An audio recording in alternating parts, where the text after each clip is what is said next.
안녕하세요. 건강. 여기는 뭐라고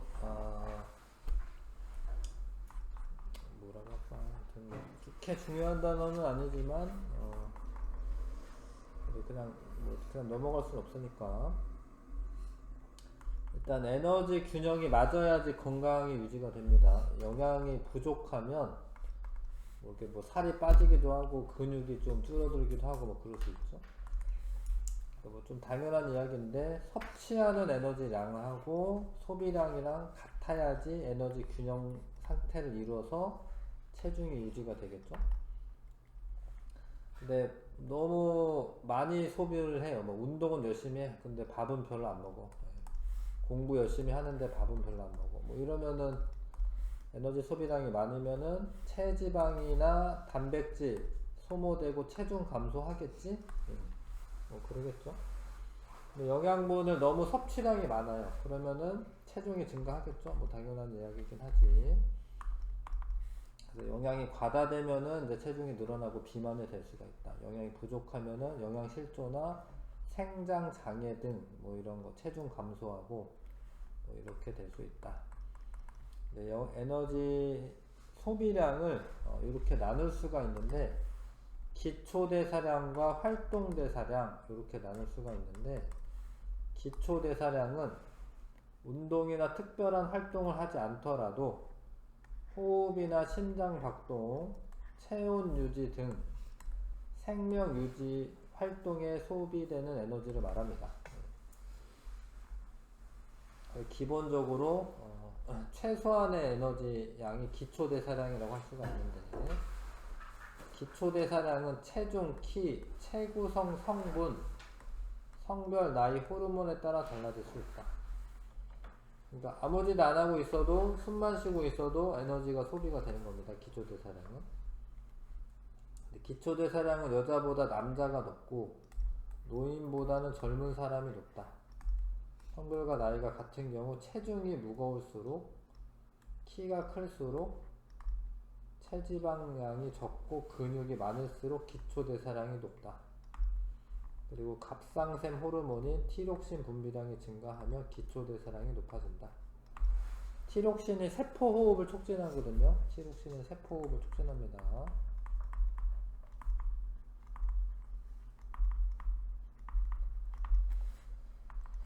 그래서 기초대사량이 많은 사람이 좀 같은 양을 먹어도 살이 잘 안 쪄요. 왜냐면 에너지 소비를 그냥 가만히 있어도 많이 하고 있으니까. 그래서 기본적으로는 근육량을 늘려놓는 게 좀 비만이나 이런데 비만이 안 생기는 겁니다.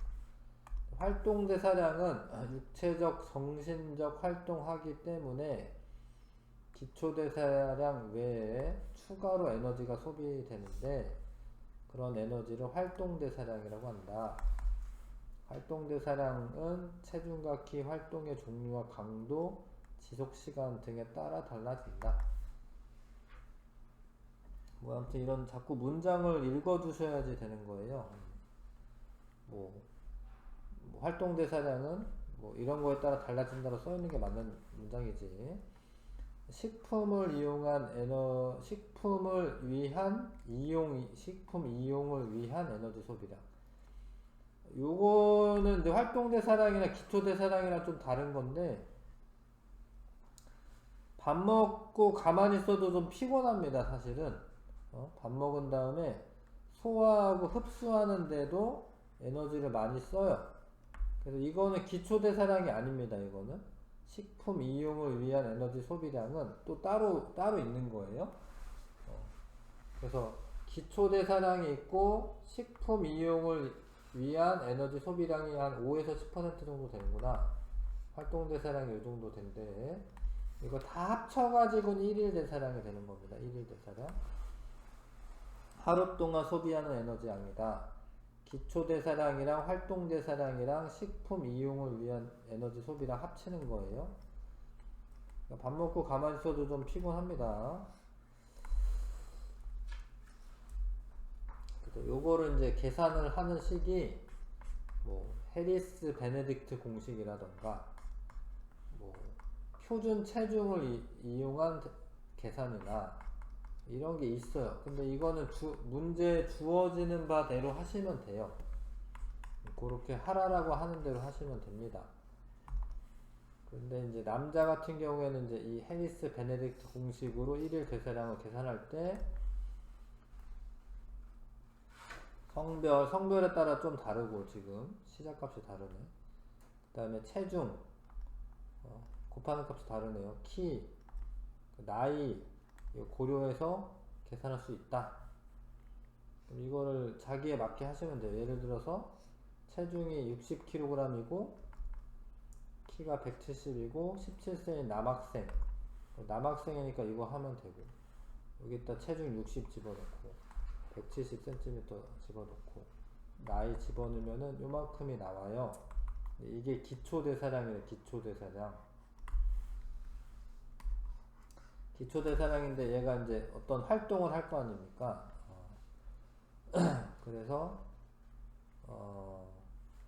약간 활동적 그렇게 써 있었나 이 사람이? 여기 써 있네. 약간 활동적인 사람은 요만큼을 곱한다 이거지. 1일 대사량을 구할 때 기초 대사량에다 요만큼을 곱해서 이게 나왔어.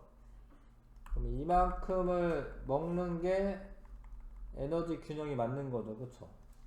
근데 이제 밥 한 공기에 몇 킬로칼로리 뭐 이런 것도 다 계산할 수 있거든요. 그래서 이제 계산해가지고 만약에 이거보다 적게 먹는다. 그러면 걔는 영양실조나 뭐 체중 감소 이런 게 일어날 수 있는 거고, 이거보다 뭐 많이 먹는다. 그러면 비만의 체중 증가 이런 게 될 수 있는 거죠. 그렇죠? 시키는 대로 계산하시면 되는 겁니다.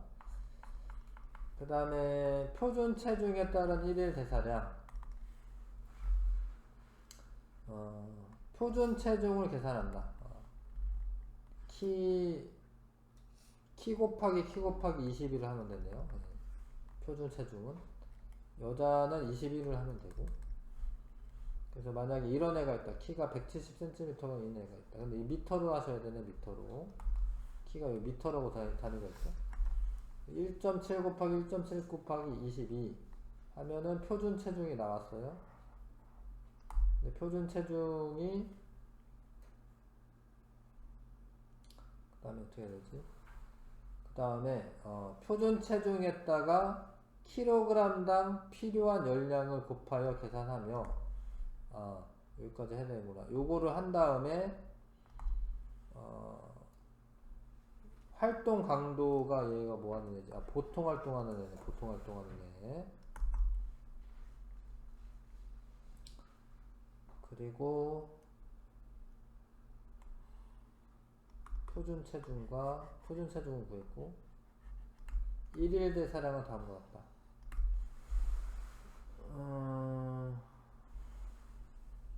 정상 체중 35, 과체중.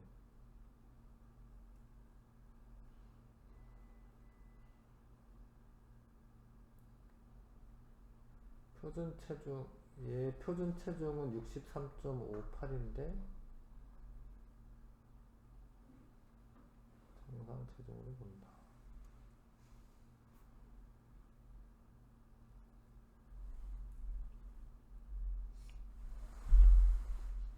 이 애가 정상 체중의 범위가 얼마지? 그거는 써있나요? 보통 활동을 하는 60kg이네.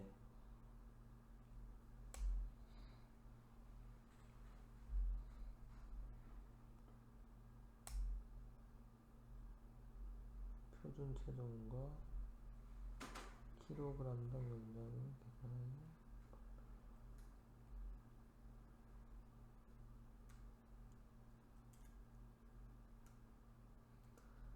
비만도는 정상 체중으로 본다.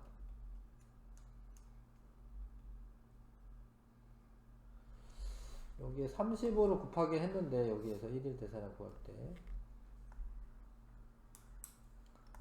근데 이 체중이 정상 체중 범위 안에 들어가는지는 잘 모르겠네. 이런 걸 모르겠네요. 왜 35로 곱했는데 하여튼 비만도는 정상 체중으로 보라고 되면 되어 있네. 비만도는 여기에서 이거로 되어 있구나. 그러니까 이 사람 이 정상 체중 범위인지 이거는 이 문제에서는 안 주어졌나 봐요. 단 비만도는 정상 체중으로 하라고 써 있네. 여기에. 그래서 이제 35를 곱해가지고 1일 대사량을 구했다 이거지. 이렇게 구할 수가 있다. 그렇게 하시면 돼요. 이거는 문제 나오는 대로 하시면 됩니다. 넘어갈게요. 그 다음에 대사성 질환이 있는데 대사성 질환은 이거 보통 뭐 이렇게 병 걸리면은 이제 뭐 감염에 의한 질환 있잖아요. 뭐 바이러스라던가 세균이라던가 이런 거에 대해 바이러스 그런 감염에 의한 질환이 있고 뭐 유전병이 있고 그 다음에 뭐 사고 뭐 이런 것도 있겠죠. 뭐 그런 것도 있는데 대사성 질환은 물질 대사 이상으로 발생하는 질환으로 정의되기도 한다. 아무튼 이거는 뭐 감염이나 이런 것 때문에 생기는 게 아니라 좀 잘못된 생활 습관으로 인해서 영양 과다 상태가 지속되면 그러면 이제 물질 대사 이상이 생겨서 비만이 될 수 있고 비만과 관련된 질병들이 생길 수가 있거든요. 그런 질환들을 다 대사성 질환이라고 합니다.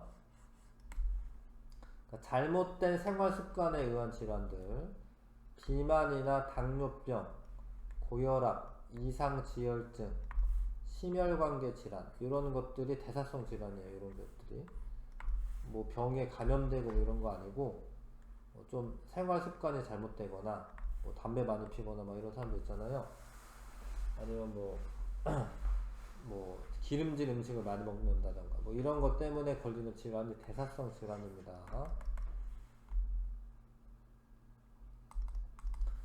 이제 대사증후군, 심혈관계 질환을 일으키는 위험 요소가 비만인데, 그러니까 이 심혈관계는 이제 심장에 있는 혈관들 있잖아요.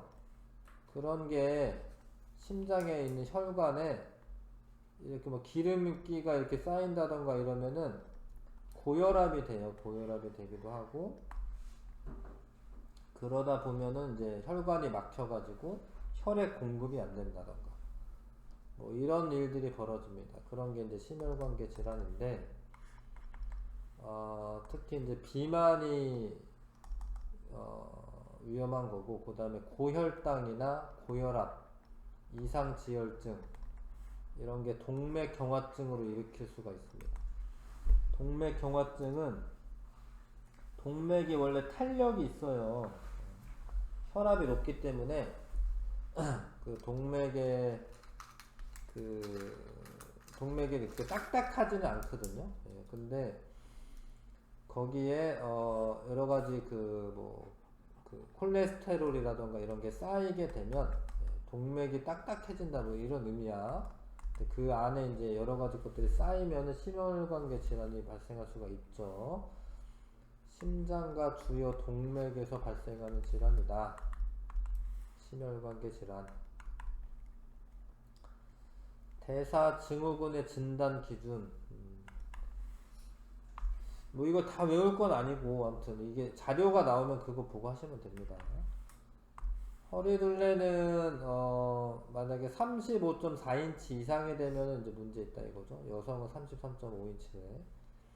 혈압은 이게 이제 낮을 때랑 제일 높을 때인데 이거 이상이 되면 고혈압이면 문제가 있는 거고, 공복시 혈당이 100mg/dl네요. 아무튼 요 범위 이상이 되면은 혈당이 높으면 안 되는 거고, 중성지방이 또 많으면, 지방이 너무 많으면 혈액에 그러면 또 이상이 있는 거고,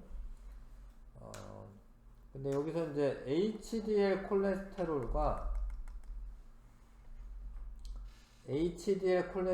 있고 LDL 콜레스테롤이 있는데 HDL 콜레스테롤은 이게 좋은 거예요. 그러니까 고밀도 콜레스테롤은 혈관에 남아도는 콜레스테롤을 간으로 운반하여 콜레스테롤이 쓸개즙의 성분이 되어 몸 바깥으로 배출되게 한다. 그러니까 원래 콜레스테롤이라고 하는 지방 성분이 혈관에 쌓이면 안 되는데 HDL은 이거를 운반해주는 애다라는 거야. 얘는 좋은 겁니다. 봐봐, HDL은 요거 미만이면 나쁜 거야. 이거 적으면 안 좋은 거야. 적으면. HDL 콜레스테롤은 많으면 안 좋은 게 아니라 이거는 적으면 안 좋은 거야. 근데 그런 거고요. 그래서 혈당 높으면 안 좋고 혈압 높으면 안 좋고 복부 비만 너무 허리둘레 너무 두꺼우면 안 좋고, 그 다음에 이상 지혈증에는 중성 지방이 과다하는 건 안 좋은 건데 HDL 콜레스테롤은 부족한 게 안 좋은 거. 부족한 게. 얘는 부족하면 안 좋은 거. 얘가 좋은 거기 때문에. 그래서 이런 거에 뭐 이렇게 3가지 이상이면 대사 증후군으로 진단한다. 뭐 조심하라 이거죠. 대사성 질환의 종류와 특징. 뭐 비만이 있습니다.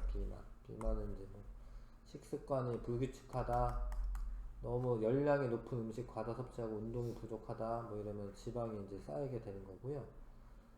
복부 비만인 사람은 간과 근육에서 인슐린의 효과가 떨어지는 인슐린 저항성이 발생한다.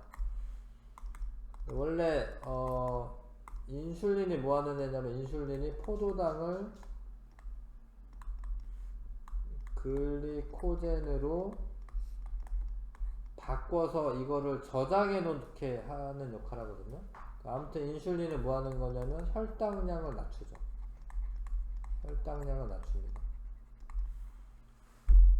근데 비만인 사람은 인슐린이 나와도 혈당량 낮추는 일을 안 한다라는 거예요. 그러니까 인슐린의 저항성이 발생하여 혈당량이 너무 높은 상태가 된다라는 거예요.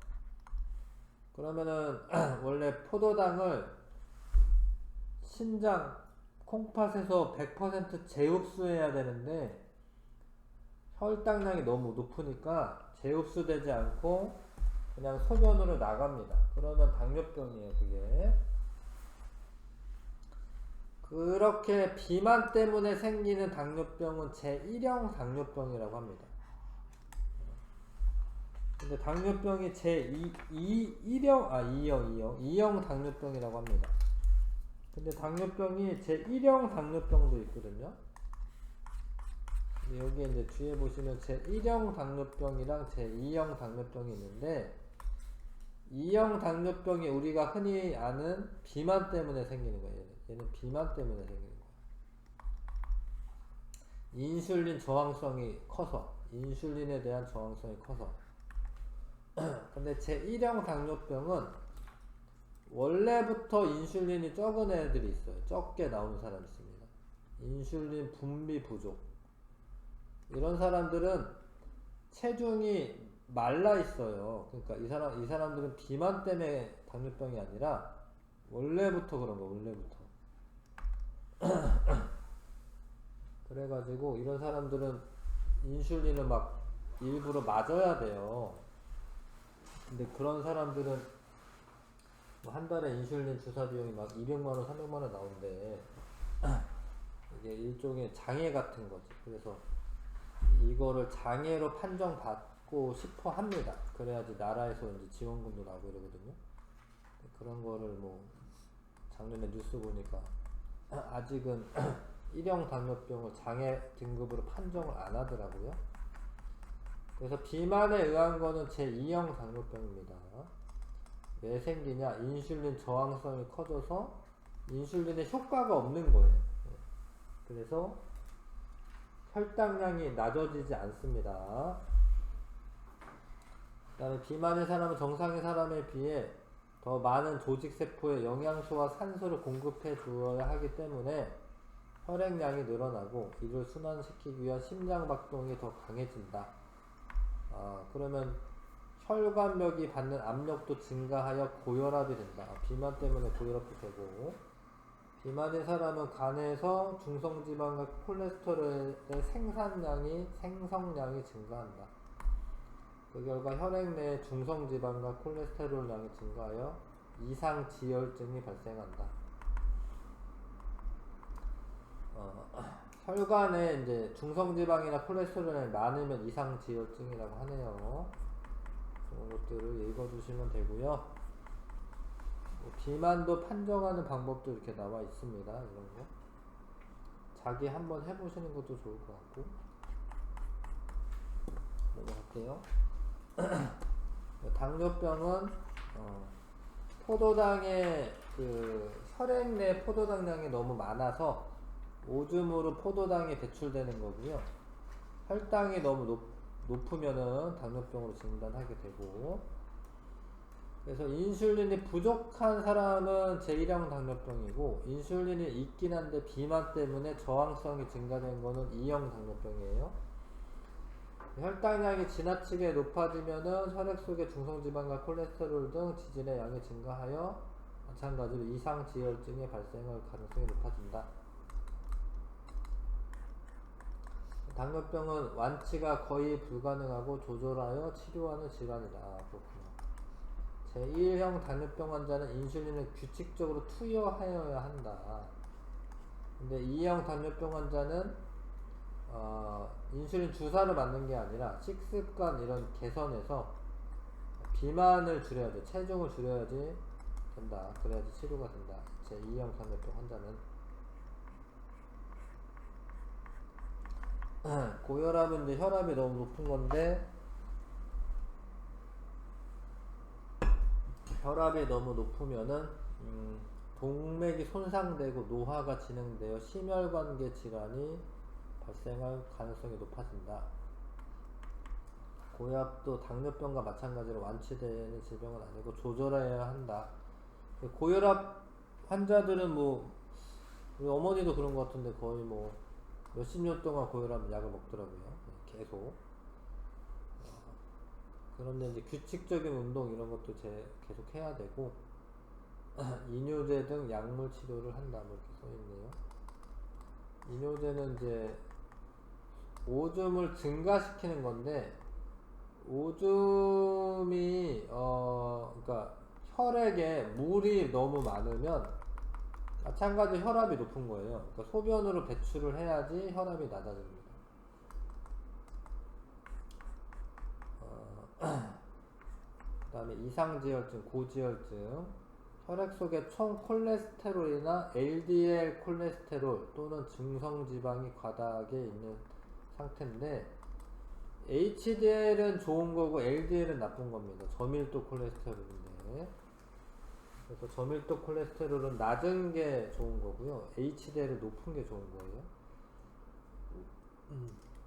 선생님도 이제 나이가 있어서 이제 이런 건강 검진 받아봤는데 다른 건 다 괜찮은데 LDL 콜레스테롤이 높다라고 나오더라고요. 근데 그거를 줄이라 뭐 이렇게 얘기를 하더라고. 아무튼 저밀도 콜레스테롤은 동맥경화증을 유발할 수 있습니다. 혈관벽을 좁게 해서. LDL은 나쁜 콜레스테롤이라고 한다. HDL은 좋은 콜레스테롤이다. 그래서 이상지혈증이 계속이 되면 그게 이제 동맥경화까지 이제 연결될 수 있습니다. 심혈관계 질환은 심장과 주요 동맥에서 발생하는 질환으로 동맥경화증, 심장질환인 협심증, 심근경색, 뇌혈관 질환, 뇌졸중, 뇌경색, 뇌출혈 등이 있다. 요런 게 다 심혈관계 질환이에요. 심혈관계 질환. 동맥경화증은 동맥에 너무 지방들이 쌓여서 좁고 탄력성을 잃는 질환으로 대사성 질환인 당뇨병, 고혈압, 이상지혈증에 의해 유발된다. 이런 것들 때문에 동맥경화증에 걸릴 수가 있고, 동맥경화증이 되면 동맥 내벽이 손상되고 동맥경화증이 이렇게 유발할 수 있는데, 근데 그러다가 동맥이 터지는 거예요. 동맥경화증을 걸리고 그러다가 너무 동맥이 경화돼 있으니까 압력을 못 이기고 터집니다. 그럴 수 있다는 거죠. 동맥 경화로 좁아져서 심장 근육에 산소와 영양소가 적게 공급된 결과 가슴을 조이는 듯한 통증을 일으키는 질환이 협심증이다. 이런 거는 아셔야 됩니다. 이런 거 나와요, 시험 문제. 협심증은 동맥경화로 심장에 그 혈관이 있거든요. 관상동맥이라고 해요. 심장의 혈관을. 이 혈관이 이렇게 옛날 왕관 있죠, 왕관. 왕관이랑 비슷하게 생겨서 이거를 관상동맥이라고 합니다. 관상동맥. 왕관처럼 생겼다라고 해서. 네, 아무튼 거기에 혈관이 좁아지면 심장한테 계속 영양분을 공급을 해줘야 되거든요. 왜냐면 심장이 빨리빨리 뛰어야 되잖아. 심장이 엄청 근육질이잖아. 근데 그게 좁아지면 심장 근육에 산소와 영양소가 적게 공급됩니다. 그래서 이제 가슴을 조이는 듯한 통증이 있는데 그거를 협심증이다라고, 협심증이라고 하고, 심근경색은 심장 근육, 그게 뭐 딱딱해진다 뭐 이런 거 같은데, 그래서 관상동맥이 혈전에 의해 갑자기 이렇게 막혀서 심장 근육에 산소와 영양소가 공급되지 않아. 협심증은 적게 공급된 거고, 심근경색은 아예 공급되지 않아서 심장 근육이 괴사하는 질환이다. 얘가 더 심한 거네. 심근경색은 영양소나 이런 게 산소 공급이 안 돼서 심장 근육이 괴사하는 거다. 심근경색. 그러다 심장 안 뛰면 죽는 거죠. 근데 협심증은 좁아져서 심장에 영양분이 잘 공급이 안 돼서 가슴을 조이는 듯한 통증을 일으킨다. 협심증. 협심증보다 심근경색이 더 심각한 거다. 아시겠죠? 그다음 뇌졸중은 뇌혈관이 막히거나 터져서 뇌 손상이 발생한 결과 뇌 기능에 이상이 생기는 질환이다. 이게 뇌졸중인데, 뇌졸중에 뇌경색과 뇌출혈이 있다. 뇌경색은 마찬가지로 이게 좁아진 혈관에 의해 산소와 영양소가 공급되지 않아 뇌조직이 괴사하는 질환이다. 그러니까 심근경색이나 뇌경색은 조직이 괴사하는 건데, 조직이 죽는다고요. 뇌출혈은 혈관이 터져서 혈액이 고이는 질환이다. 혈액이 고이는 질환은 뇌출혈. 뇌경색은 뇌세포나 이런 뇌 조직이 괴사하는 질병. 뇌 조직이 괴사하면은 뇌경색. 심장 근육이 괴사하면은 심근경색. 그거보단 좀 약한데 좀 이제 심장이 조이는 듯한 통증이 있으면 협심증. 뇌출혈은 혈관이 터져서 뇌 혈액이 고이는 질환. 다 안 좋은 거네요. 저런 것 때문에 갑자기 돌아가시는 경우가 엄청 많다라는 거예요. 심근경색이나 뇌경색으로 돌아가시는 분이 많다. 근데 그거의 근본적인 원인은 비만이나 고혈압이나 아니면 당뇨병 이런 거다. 그런 게 쌓여서 나중에 이렇게 큰일이 난다. 그래서 대사성 질환은 비만, 당뇨병, 고혈압, 이상지혈증 이런 거와 같은 잘못된 생활습관에 의해서 대사성 질환은 생활습관을 바꾸면 충분히 예방할 수가 있다. 균형 잡힌 식생활을 해라. 아까 뭐 1일 대사량 구할 수 있잖아요. 그거만큼만 드시고, 그 다음에 뭐 육류나 생선으로 양질의 단백질을 섭취하고 뭐 다양한 거 이제 먹어야 된다 뭐 이런 이야기고, 규칙적인 운동해야 된다라는 거고, 흡연이나 이런 거 줄이고 음주도 줄이고요. 스트레스 호르몬은 복부 비만을 유발하므로 잠 충분히 자시고 적절한 스트레스 해소 방법을 찾아 스트레스를 관리해야 한다. 너무 스트레스 쌓이면 큰일 난다. 대사성 증후군 예방하기 위해서 체중 관리, 단백질 섭취, 스트레스 해소, 수면, 알코올을 줄이고 금연하고 운동하고 이런 거 해야 한다. 이해하시죠, 그쵸? 93쪽. 자.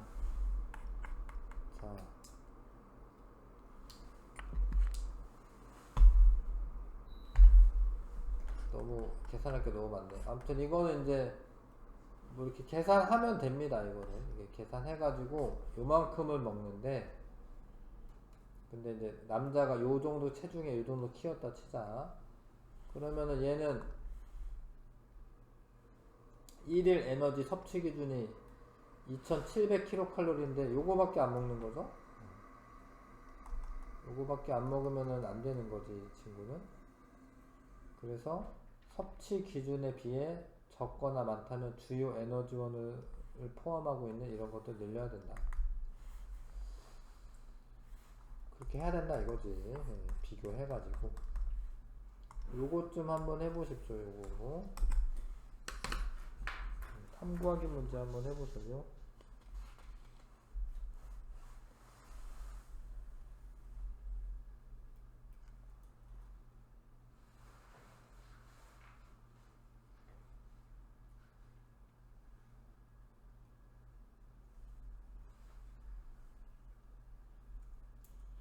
위에 자료 나온 거대로 하시면 됩니다.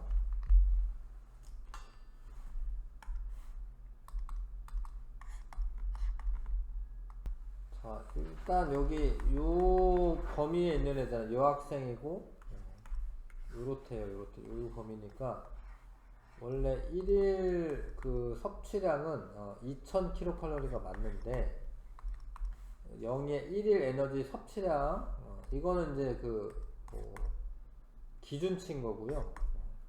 얘는 요렇게 섭취하니까 공유는 5회래요. 근데 1에 300으로 돼 있잖아. 1에 300. 그러면 5 곱하기 300 하면 될 것 같고. 그 다음에 고기 생산 이런 거는 2회래. 그러면 2 곱하기 100이니까 100 하면 돼. 채소류는 6회래요. 6 곱하기 15. 과일은 3회래. 5 곱하기 3. 10 곱하기 3이네. 그 다음에 유제품은 3 곱하기 135, 125.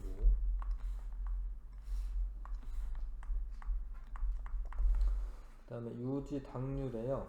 45 곱하기 3. 이렇게 해서 다 더하면 되긴 하거든요. 다 더하면은 2450 나오는 것 같은데. 그래서 1일 에너지 섭취량은 2450이고, 근데 원래는 얼마 먹는 게 적당하다 이거야? 2000 먹어야 되는데 얘는 너무 많이 먹고 있다 이거죠. 그래서 어떻게 해야 되냐? 에너지 섭취량을 줄여야 된다. 에너지 섭취량을 줄여야 한다.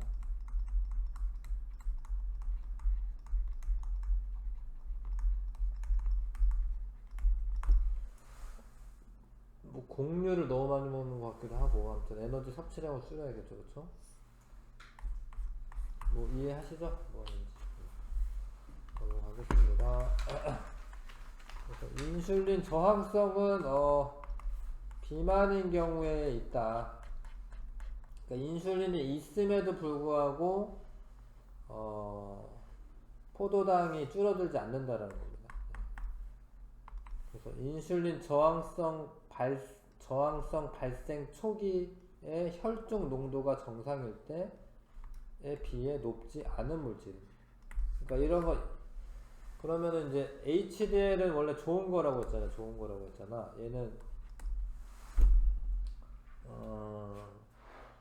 얘가 낮아야겠죠. 그러니까 정상일 때에 비해 높지 않은. 그러니까 이런 애들은 높은 거고, 이런 거는 이제 나쁜 애들은 높은 거고요. 얘는 낮은 거지.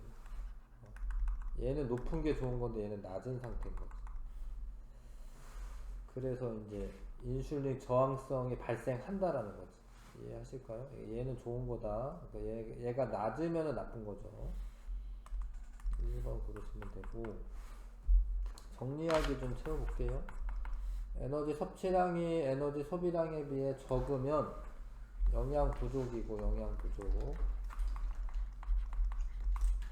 만약에 많으면 영양 과다가 되는 거고, 건강하게 생활하기 위해서 에너지 섭취량이 에너지 소비량과 같은 에너지 균형 상태를 유지해야 하고,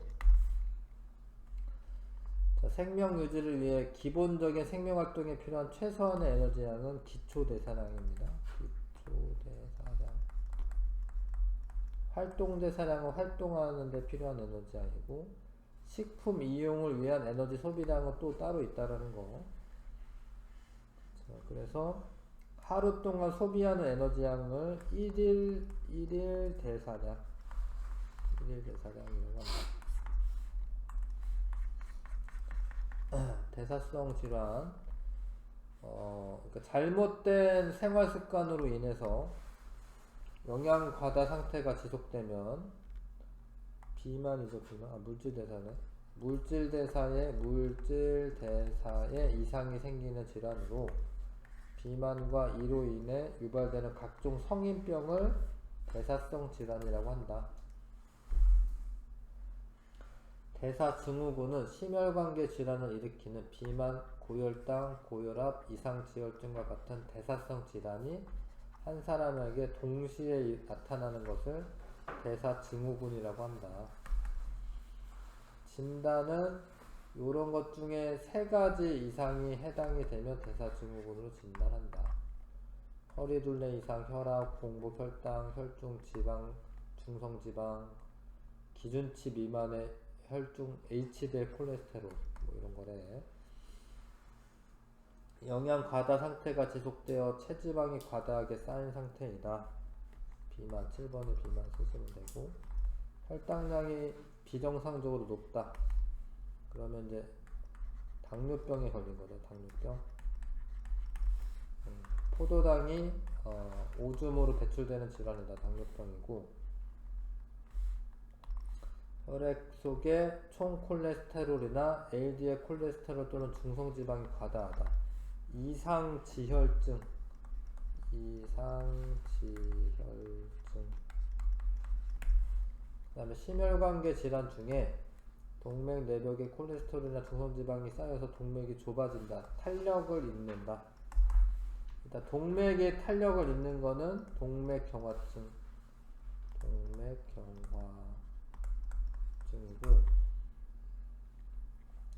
관상동맥은 심장을 둘러싸고 있는 동맥이에요.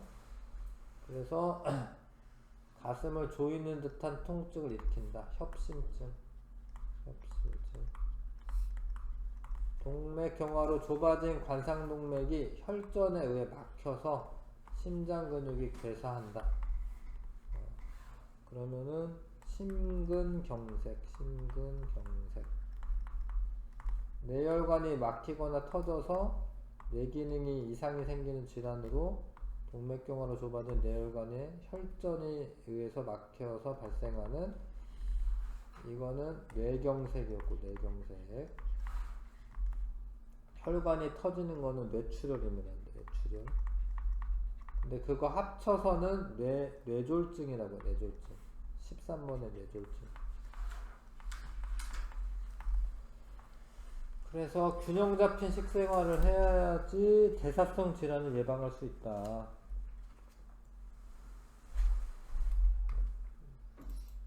자, 여기 해보십시오. 네, 1번부터 12번까지 해보시고요.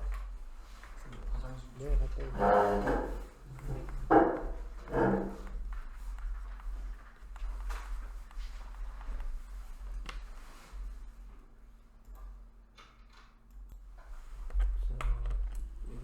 이거는 이제 영양 섭취량과 소비량이 가면은 소비량이 많으니까 이거는 영양 부족이고 가는 영양 부족. 나는 영양과다. 근데 가는 이제 체중이 어떻게 될 거냐 이렇게 물어봤으니까 가는 체중이 감소할 것이고 얘는 체중이 증가한다 이렇게 쓰면 되겠죠. 그 다음에 하루 동안 소비하는 에너지량은 1일 대사량이고 1일 대사량 활동 대사량 그리고 활동 대사량 식품 이용을 위한 에너지 소비량 뭐 이렇게 되네. 식품 이용을 위한 에너지 소비량. 그다음에 이거는 이제 기초 대사량. 이만 드시고 1일 대사량은 기초 대사량 쓰면 되죠. 기초 대사량, 활동 대사량, 식품 이용을 위한 에너지 소비량. 그 다음에 60kg인 남학생 철수와 여학생 영희의 기초대사량에 대한 설명을 오는 것입니다. 철수가 기초대사량이 더 크고 영희는 여학생으로 계산을 하면 되잖아요. 그쵸? 계산을 하면은 얼마가 나오나요? 60이니까 60 곱하기 뭐 0.9 한 다음에 54 한 다음에 24 하면 되나요? 4, 4, 16, 20, 1, 0, 8, 1, 2, 9. 얘 이거보다 작네, 그쵸? 틀렸고. 아, 이거 다 계산해야 되네. 철수 같은 경우에는 1440이 나오네. 1440. 뭐 1296. 그러면은 빼면은 1296 4 3 4 3 144 나오네. 기억 디귿이 답 맞고요. 기억 디귿이 답이 맞습니다. 대사성 질환에는 비만, 당뇨병, 이상제혈증인데 저혈압 없었잖아. 고혈압 있었잖아. 그쵸? 저혈압인 사람은 원래 심장이 좀 안 좋거나 이런 사람이래요. 심장 기능이 약화된 사람. 뭐 그런 사람인 거고 대사성 질환에는 고혈압이 들어가는 거고요. 그 다음에 대사증후군 진단하는 기준으로 오는 거 혈압이 높거나 혈당이 이상 높거나 중성지방 기준치 이상일 때. 근데 이거는 기준치 이상이 아니라 기준치보다 이하여야 돼. 이하. 그러니까 요거는 이상이면은 그러니까 좋은 거 많아서 좋은 거기 때문에 기준치 이하일 때입니다. 대사증후군 진단할 때는.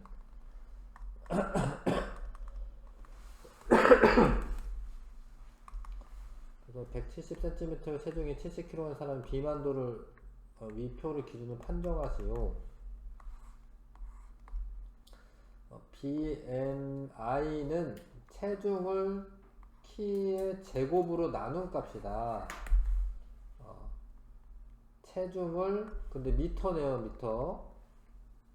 체중을 1.7의 제곱으로 나눈 값이다. 그렇게 하라니까. 그렇게 해야 되고 나눴던 24.2 정도 나오나봐요. 24.2. 그러면은 여기에 들어가잖아요. 그쵸? 23보다 크고 25보다 미만이니까 이 사람은 과체중이 됩니다. 과체중. 이해하시겠어요? 요 시키는 대로 하셔야 되고 계산했을 때 요 과체중이 나옵니다. 알겠죠? 이렇게 하셔야 되고 그 다음에 이것도 표에 있는 거 시키는 대로 하는 건데 여기는 미터로 되어 있습니다. 그렇죠? 얘는 이제 1.6m고 그 다음에 남학생 철수와 여학생의 뭐 이런 거 구하라고 되어 있습니다. 이제 철수 같은 경우에는 동일하군요, 키가. 그래서 표준 체중을 구해야 되는데 1.6 곱하기 1.6 곱하기 남학생 22 하면 표준 체중이 나오는데 얘가 56.32 이렇게 나오네. 56.32kg 표준 체중 이렇게 나오고, 그 다음에 0이 표준 체중은 21 곱하면 되는 거네, 그쵸? 그러면 0이는 53.76kg 나와야 되고요. 그 다음에 상대 체중은 표준 체중에 대한 현재 체중의 100분율이다. 어렵네. 그러니까 그 현재 체중, 표준 체중이 밑으로 내려가야 되고, 현재 체중이 60이죠, 그쵸? 네, 현재 체중의 100분율, 100분율 곱해야 되네, 이거. 아이고, 너무 어렵네. 그러면은 106.5가 나오네요. 106.5. 106.5가 여기니까 여기 안에 들어가잖아, 그쵸? 106.5가. 그러니까 이 친구는 정상, 철수는 정상 판정하시면 되고, 그 다음에 얘는 53.76분의 현재 60이다라는 거죠. 그러니까 원래 이거는 이렇게 의미를 받아들이시면 되죠. 원래 이만큼 나가야 되는데 지금 이만큼이니까 100% 이제 초과된 거지, 그쵸? 여학생은 더 심하네. 곱하기 100 하면은 111.6이 나오네. 그러면은 과체중 해야 되겠네. 여학생 과체중.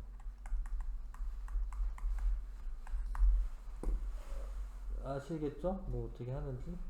시키는 대로 하면 되긴 하는데 그렇게 하면 되고요. 제2형 당뇨병은 이제 비만에 의한 것입니다. 비만인 사람이 발생하는 경향이 있다. 인슐린 주사하여도 효과 없다. 이거 맞습니다. 왜냐면 인슐린 저항성이 증가했기 때문에 인슐린이 있어도 별로 소용이 없는 거예요. 이자에서 인슐린 적게 분비되는 거는 제1형 당뇨병입니다. 이거는 실질적인 병이고, 제2형 당뇨병은 잘못된 식습관 때문에 생긴 병인 거고요. 그리고 기형, 니은만 없는 거고요. 심혈관계 질환, 협심증, 뇌졸중, 심근경색, 동맥경화증이고, 당뇨병은 아니고요. 심혈관계 질환을 일으킬 수는 있죠. 그거의 원인이 될 수는 있습니다. 당뇨병이. 그 다음에 혈관 내벽에 쌓여 혈관벽 좁게 만드는 물질 두 가지는 중성지방과 콜레스테롤. 그래서 A 같은 거를 혈전이라고 합니다. 혈전이라고 하고, 동맥경화로 좁아진 혈관이 막혀서 발생하는 질환, 심근경색이 있을 수가 있고, 뭐 뇌경색이 있을 수 있고, 다른 거 뭐 썼는데 내가 틀렸다고 했나고? 뭐 있나요? 다 이거 썼나? 심근경색이나 뇌경색 이런 게 있을 수 있고요.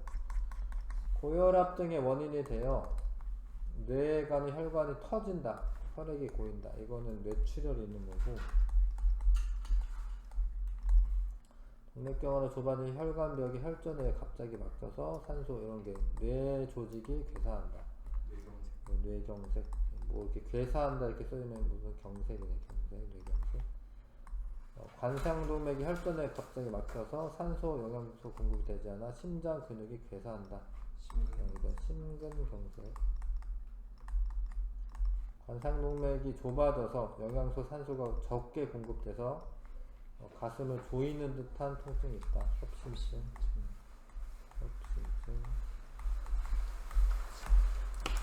이렇게 하시면 되고, 숙제는 프린트 나눠주는 걸로 하시고요.